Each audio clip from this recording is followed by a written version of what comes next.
जय माता दी दोस्तों, आज मैं लेके आई नवरात्र के 9 दिनों में माँ दुर्गा के अलग अलग 9 स्वरूपों की पूजा अर्चना की जाती है। नवरात्र की अष्टमी तिथि माँ महागौरी की पूजा के लिए समर्पित है। इसे महाअष्टमी या दुर्गा अष्टमी के नाम से जाना जाता है। इस दिन महिलाओं के द्वारा माँ दुर्गा को खोइचा भरने की परंपरा है। ऐसा करने से साधक को मनवांछित फलों की प्राप्ति होती है। महाअष्टमी के दिन खोइचा भर के की जाती है माता की विदाई। तो इसका क्या महत्व है और हिंदू धर्म में नवरात्र की अवधि का विशेष महत्व होता है। इस साल 3 अक्टूबर से शुरुआत हो चुकी है और जो 11 अक्टूबर को महाअष्टमी के रूप में मनाया जाएगा। तो इस दिन माँ दुर्गा को खोइचा भरने का विशेष महत्व होता है, क्योंकि अष्टमी जो तिथि होती है माँ दुर्गा की आराधना के लिए समर्पित होती है। नवरात्रों के समूह को नवरात्र कहा जाता है। हमारे धार्मिक मान्यताओं के अनुसार अष्टमी तिथि पर ही असुरों का संहार करने के लिए देवी दुर्गा प्रकट हुई थी। यही कारण है कि नवरात्र की अष्टमी तिथि एक विशेष महत्व रखती है। नवरात्र की अष्टमी तिथि पर माँ दुर्गा के 8वें स्वरूप माँ महागौरी की स्वरूप की पूजा अर्चना की जाती है। इन दिनों में देवी दुर्गा के 9 अलग अलग स्वरूपों की पूजा की जाती है। नवरात्र की अष्टमी तिथि पे विशेष रूप से दुर्गा माँ को समर्पित होती है। तो माँ दुर्गा को महिलाओं के द्वारा जो भक्त होते हैं वो माँ को खोइचा भरने की परंपरा निभाई जाती है। क्योंकि जैसे हमारे यहाँ कन्या जब ससुराल से आती है तो खोइचा भरा जाता है, वैसे ही माता जी को भी खोइचा भरने का रिवाज होता है।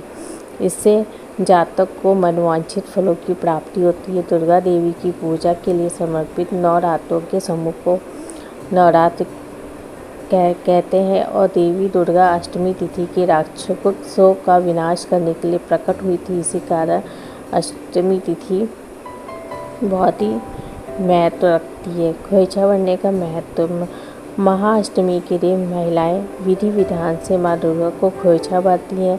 मान्यता है कि माँ को खोइचा भरने से घर में सुख समृद्धि का वास होता है और खोइचा की बढ़ाई की जैसे विदाई में बढ़ाई की रस्म निभाई जाती है विवाहित बेटियों के लिए।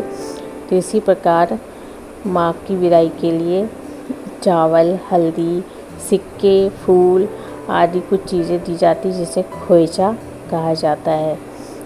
और खोइचा भरने में और क्या क्या रख सकते हैं माँ को, जब आप खोइचा भर रहे हैं तो एक ब्लाउज़ का कपड़ा ले सकते हैं या साड़ी कुछ भी ले सकते हैं और 5 मिट्टी का दीपक अवश्य लें।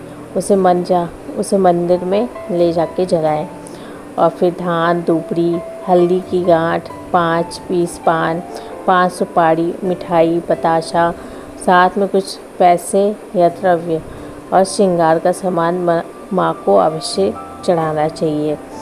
अगर आप बहुत ज़्यादा देना चाहते हैं तो साड़ी, साया, ब्लाउज़, कई श्रृंगार की वस्तुएं, साथ में 5 पीस पान का बहुत महत्वपूर्ण है, तो इसको ज़रूर रखें।